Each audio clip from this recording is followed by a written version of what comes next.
जबलपुर मध्य प्रदेश की वादियों में बसा एक खूबसूरत गांव। लेकिन इस गांव में छिपे थे कुछ ऐसे भयानक रहस्य जिन्होंने उस सदी में निवास करने वाले साहसी लोगों के दिल में भी एक खौफ पैदा कर रखा था।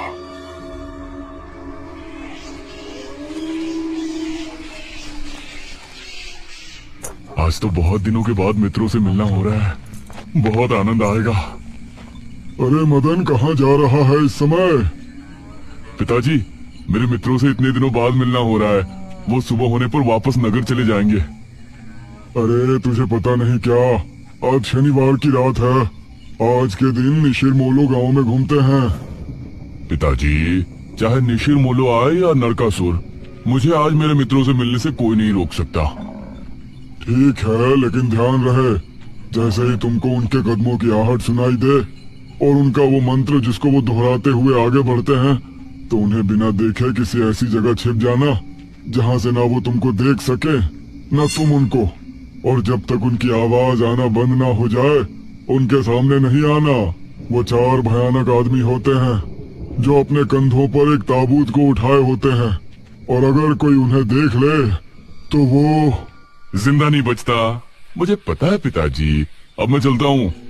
ये कहकर मदन घर से निकल गया, लेकिन उसके पिता के चेहरे पर उसकी फिक्र साफ नजर आ रही थी। निशिर मोलो आ जाएंगे और साथ ले जाएंगे। ऐसा लगता है कि हमारे गांव के लोग अभी भी दूसरी सदी में जी रहे हैं। वो तेज तेज कदमों के साथ आगे बढ़ रहा था। कुछ देर बाद उसे जंगल की तरफ एक पगडंडी वाला रास्ता नजर आया। यहाँ से जाऊंगा तो जल्दी पहुंच जाऊंगा, यहीं से आगे बढ़ता हूँ। बिना ज्यादा सोचे वो जंगल के अंदर बने उस पगडंडी वाले रास्ते पर आगे बढ़ गया।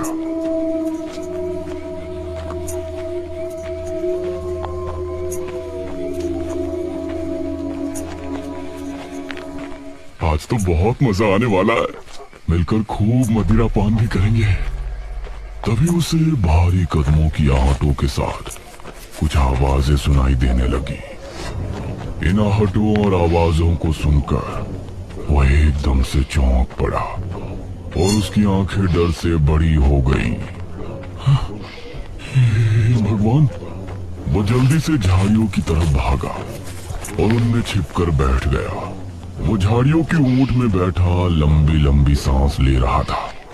वो आवाजें अब और ज्यादा साफ होने लगी थी। उसे यकीन था कि अब वो लोग उसके करीब ही आ रहे हैं। उसने धीरे धीरे छिपकर अपनी एक आंख से उनको देखा और वो हैरान रह गया।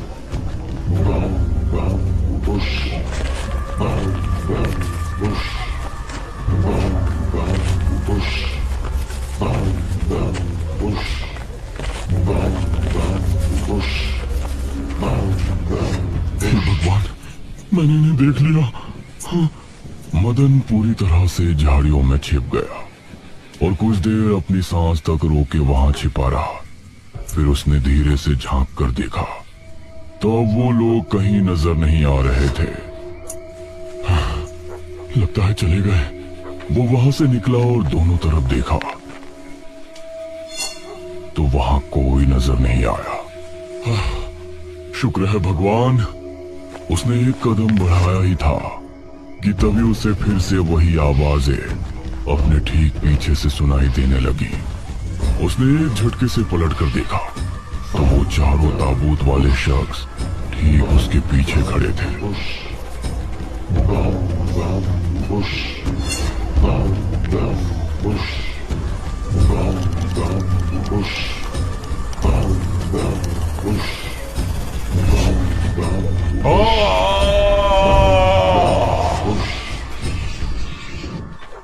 इस तरफ जब देर रात भी मदन वापस नहीं लौटा तो उसके पिता को उसकी चिंता होने लगी।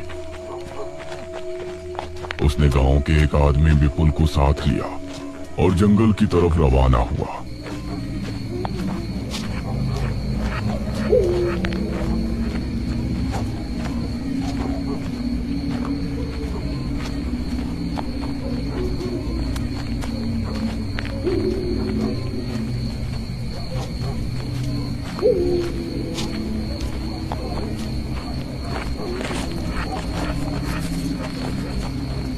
काफी देर बाद एक बरगद के पेड़ के पास जाकर उनके कदम रुक गए और आंखें खौफ से फट पड़ी। उन्होंने मदन को रहस्यमयी परिस्थिति में पाया।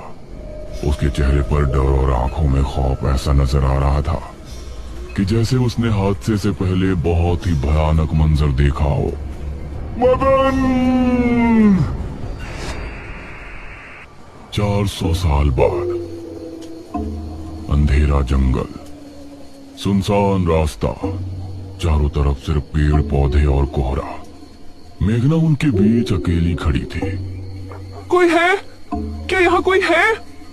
उसने कुछ कदम आगे बढ़ाए। उसके सवाल का कोई जवाब तो उसे नहीं मिला, लेकिन कुछ टपकने की टप टप की आवाज अब उसे बराबर आ रही थी। मैं यहाँ क्या कर रही हूँ? कौन लाया है मुझे यहाँ पर? वो खुद को वहां पाकर बहुत परेशान थी। तभी उसने देखा कि कोई चीज उड़ती हुई उसी की तरफ आ रही है। वो उसे हैरानी से देखने लगी। पास आने पर पता चला कि वो कोई विशालकाय भयानक पक्षी था। बचाओ! मेघना उससे बुरी तरह से डरकर भागने लगी और वो उसका पीछा कर रहा था। मेघना ने उसे पीछे पलटकर देखा तो वो उसको पकड़ने ही वाला था, लेकिन तभी मेघना एक पेड़ से टकराई। उसने देखा कि उस पेड़ से हरे रंग का पानी टपक कर नीचे गिर रहा था। मेघना उस हरे पानी को गौर से देख रही थी। तभी अरे ओ मेघना, उठ जा यार, कब तक सोएगी? मेघना आंखें मलते हुए नींद से जागी। उसने देखा कि सुबह के 9 बज चुके थे। ओह शिट, हम तो लेट हो गए। तूने मुझे उठाया क्यों नहीं?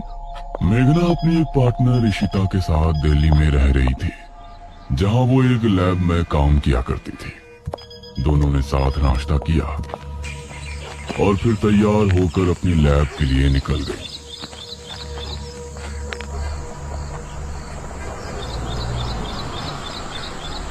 तेरा ऑमलेट खा खा कर मेरा पेट खराब हो चुका है। रोजाना कच्चा ही बनाकर दे देती है। शुक्र मना कि कच्चा भी खाने को मिल तो रहा है। तेरे भरोसे रहेंगे तो वो भी नहीं मिलने वाला। सोकर ही 9 बजे उठती है।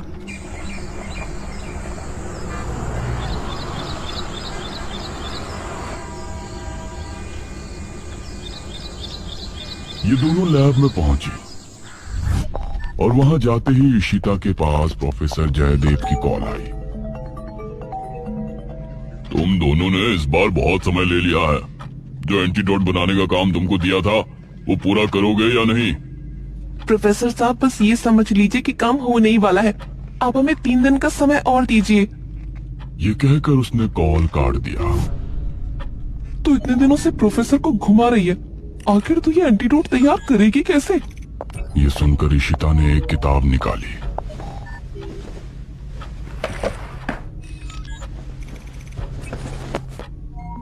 यार देख ये किताब, इसमें बहुत से ऐसे लिक्विड के बारे में लिखा है जिनकी कहानी पुरानी दंत कथाओं और लोक कथाओं से जुड़ी है। तो तू कहना क्या चाहती है? मुझे इस किताब में बहुत ही अनोखे लिक्विड के बारे में पता चला है, जिसे मृत्युंजय अमृत कहते हैं। हम उस लिक्विड का टेस्ट करेंगे और अगर वो हमारे काम का निकला तो उसे यूज भी कर सकते हैं। मृत्युंजय अमृत? देख, मैं तेरे साथ कहीं नहीं जाने वाली हूँ। ये सब बातें बकवास होती हैं। अरे देख तो सही, इस पेड़ से हर पूर्णमासी की रात ये हरा लिक्विड टपकता है। तभी मेघना ने देखा कि उस पन्ने पर किसी मृत्युंजय अमृत के बारे में लिखा था और उसमें ठीक वही पेड़ दिखाया गया था जो मेघना रोजाना अपने सपने में देखा करती थी। मतलब उस हरे पानी की बात ही इस किताब में लिखी थी। हे भगवान, क्यों हिला डाला ना, है ना इंटरेस्टिंग? मेघना ने कुछ सोचा और फिर जवाब दिया, हाँ, तो हम दोनों कल ही बीरमपुर गांव के लिए निकलते हैं।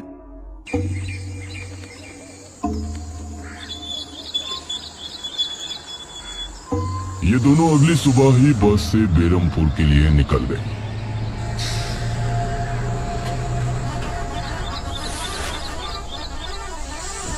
वैसे एक बात बता, तू मेरे साथ वहां जाने के लिए एक ही बार में कैसे राजी हो गई?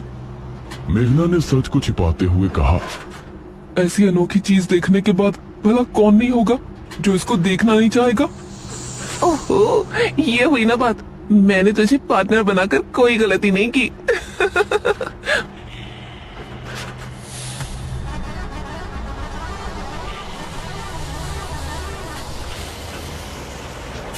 ये दोनों 5 घंटे के सफर के बाद एक जगह उतरे। इनके ठीक सामने एक बड़ा सा गेट था जिस पर नाम लिखा था बेरमपुर। इशिता और मेघना ने जैसे ही गेट के अंदर कदम रखा तो अचानक से मौसम बदला। सूरज मानो बादलों के पीछे छिप गया और एक हवा अपने साथ आंधी ले आई। अरे वाह, गांव का मौसम तो बहुत ठंडा है। इधर गांव के लोग भी अचानक बदलते मौसम को देखकर हैरान रह गए। अरे ये क्या, अभी तक तो काफी गर्मी थी, ये अचानक आंधी कहां से आ गई? मुखिया जी, लगता है बारिश भी जरूर आएगी। इधर मेघना और इशिता दोनों ही गांव की तरफ बढ़ रही थी। यार, ये गांव के लोग ठीक तो होंगे ना? गांव के लोग तो ठीक ही होते हैं, अजीब तो हम शहर वाले होते हैं। ये बात तो तूने बिल्कुल पते की कही। इशिता और मेघना दोनों गांव के चौक पर पहुंची। वहां एक कुआं भी था और वहीं मुखिया भी 2 आदमियों के साथ खड़ा था। अरे बच्चियों, तुम दोनों कौन हो? अब नमस्ते जी, मेरा नाम इशिता है और ये है मेरी दोस्त मेघना। अच्छा बेटा, वैसे हमारे गांव में किस वजह से आना हुआ? वो असल में, वो अंकल, हम लोगों को अपनी स्टडी के लिए 5 गांवों के बारे में लिखना है, इसलिए हम लोग यहाँ आए हैं। इसके बाद और 4 गांवों में जाएंगे। ओह अच्छा, फिर तो ठीक है बच्चों, हम तुम्हारी जितनी हो सके उतनी मदद करेंगे। जी अंकल, क्या हमें यहाँ कुछ दिन के लिए रहने के लिए कोई घर मिलेगा किराए पर? अरे बच्चों, तुमको किराए की घर की क्या जरूरत है? तुम दोनों जब तक चाहो मेरे ही घर में रह सकती हो। ठकुराइन वैसे भी लड़कियों से बहुत प्यार करती है। जी शुक्रिया अंकल।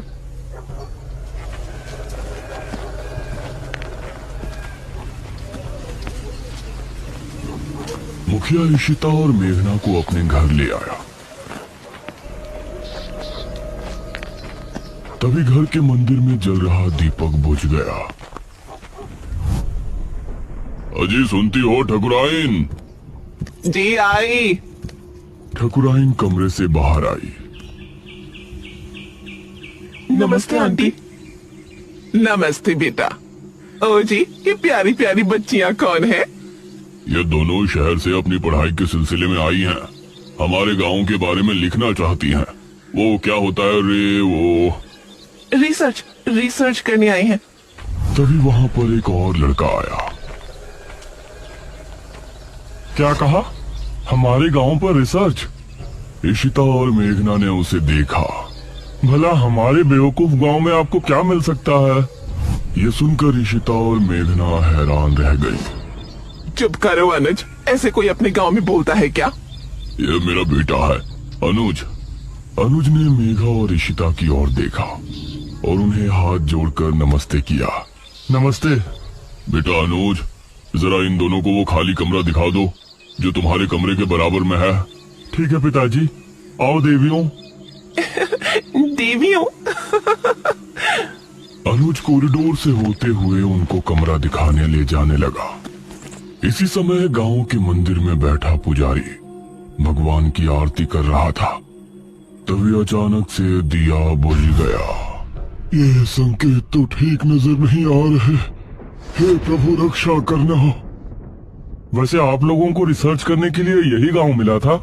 अरे हम लोगों को 5 गांवों के बारे में लिखना है, तो इसीलिए जो भी गांव पास दिखा चले आए। इसके बाद और किसी गांव में जाएंगे। अच्छा, वैसे यहाँ कुछ ऐसा है जो कि रहस्यमय या ऐतिहासिक हो? हाँ है ना, एक राजमहल। राजमहल यहाँ? हाँ, 400 साल पहले जो यहाँ के राजा हुआ करते थे, उनका महल। वैसे अनुज, क्या तुम हमें उस महल में लेकर चलोगे?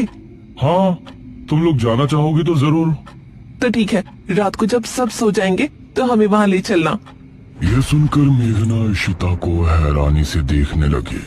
रात के समय तुम लोग मजाक तो नहीं कर रहे? नहीं, हम तो चलने को तैयार हैं। तुम्हें डर लग रहा है तो बताओ। मेरा गांव है ये, मुझे क्यों डर लगेगा। ठीक है, ले चलूंगा, लेकिन पिताजी को और माँ को पता नहीं चलना चाहिए।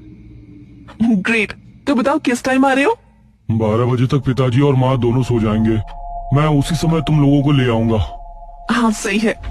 ये कहकर अनुज ने उन्हें कमरे में छोड़ा और वहां से चला गया।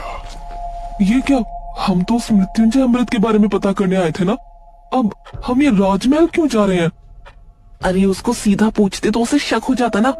आज हम राजमहल चलते हैं और फिर कल उसे जंगल जाने को कहेंगे और वहां जाकर बातों ही बातों में उससे मृत्युंजय अमृत के बारे में पूछेंगे। ये सही है। इस तरफ गांव के लोग मौसम की बदलती ठंड से बहुत हैरान थे। पुजारी बार बार आसमान की तरफ देख रहा था, जहां उसे काला अंधेरा इधर उधर घूमता हुआ नजर आ रहा था। करीब 12 बजे जब मुखिया और उसकी पत्नी गहरी नींद में थे, तो अनुज कमरे से निकला। अरे लगता है आ गया। इशिता ने उठकर दरवाजा खोला। हाय अनुज। तुम लोग तैयार हो? हाँ चलो, हम तो रेडी हैं। तो चलो। अनुज इनको लेकर घर से निकला और इन्होंने 2 गलियां पार कर ली थी। उफ, तुम्हारे गांव में हवा इतनी ज्यादा चलती है क्या? रोज तो नहीं चलती, लेकिन शहर की 2 लड़कियों के साथ लगता है उनके शहर का प्रदूषण भी आंधी के रूप में साथ आ गया। कुछ देर चलने के बाद ये तीनों एक बड़े से राजमहल के सामने खड़े थे, जिसे देखकर मेघना को कुछ याद आने लगा।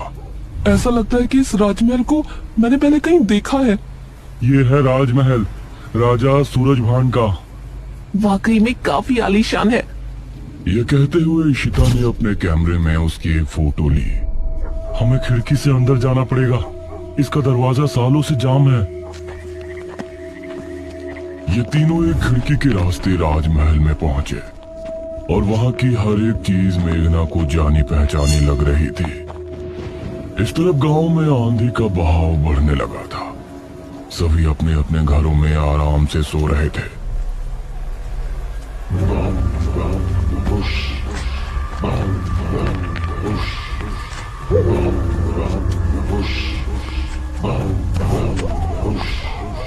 अरे ये आवाज तो निशिर बोलो। गांव के सभी लोगों के दिलों में खौफ उतर आया। उसी समय मुखिया के कमरे में गांव का पुजारी हड़बड़ाता हुआ पहुंचा। मुखिया जी उठिए। मुखिया चौंकता हुआ नींद से जागा। क्या हुआ पुजारी जी, इतनी रात में आप? गांव में निशीर मोलो की आवाज गूंज रही है, सब बहुत डरे हुए हैं। पुजारी जी, ये कैसे हो सकता है? निशीर मोलो यहाँ कैसे आ सकते हैं? वो तो कई सालों पहले सो गए थे। जरूर कुछ ऐसा हुआ है जिससे वो जाग उठे थे। हमारा मन बहुत विचलित हो रहा है। गांव के सभी लोग अपने अपने घरों में जाग चुके थे और डरे बैठे थे। यह आवाज सभी के दिलों में खौफ पैदा कर रही थी। मेघना, इशिता और अनुज तीनों इस बात से बेखबर राजमहल में घूम रहे थे। ये कैसी आवाज है? हाँ, मैंने भी सुनी। ऐसा लग रहा था कि कोई सिपाही भारी जूतों के साथ गलियारे में चहलकदमी कर रहा है, लेकिन दूर दूर तक कोई नजर नहीं आ रहा था। उसी समय गांव के 2 आदमी संपत और कप्ता जंगल की सरहद पर बैठे हुए जुआ खेल रहे थे। अरे संपत यार, चल घर चलते हैं, अब बहुत समय हो गया। ओहो, अब तू हार रहा है तो घर चलते हैं। अरे चुपचाप पूरी बाजी खेल, इससे पहले तो मैं तुझे जाने नहीं दूंगा। हाँ। ये सुनकर कप्ता फिर से उसके साथ पत्ते बांटने लगा। उन दोनों को यह आवाज सुनाई दी। तेज आंधी की हवाओं में उनकी आंखें बहुत मुश्किल से खुल रही थी। उन दोनों ने देखा कि सामने से 4 आदमी अपने कंधों पर एक ताबूत उठाए मंत्र पढ़ते हुए चले आ रहे हैं। संपत और कप्ता इससे पहले कुछ करते, वो चारों आकर उनके सामने रुक गए। हवा का रुख थोड़ा कम हुआ। वो चारों अपनी लाल चमकती आंखों से संपत और कप्ता को घूर रहे थे। इधर इशिता, मेघना और अनुज को एक दरवाजा खुलने की तेज आवाज सुनाई दी और वो चौंक पड़े। न जाने उस दरवाजे से कौन निकला जिसको देखकर ये तीनों चौंक पड़े। वही संपत और कप्ता के सामने खड़े वो चारों शख्स जो कि निशूर मोलो थे। उनके कंधों पर रखा ताबूत खुल गया और उसके खुलते ही संपत और कप्ता की चीख पूरे गांव के लोगों ने सुनी,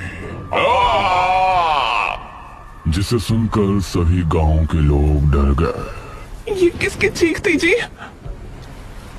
निशिर मोलो, ये चीख किसी अनहोनी की संकेत थी। निशिर मोलो आखिर कौन है?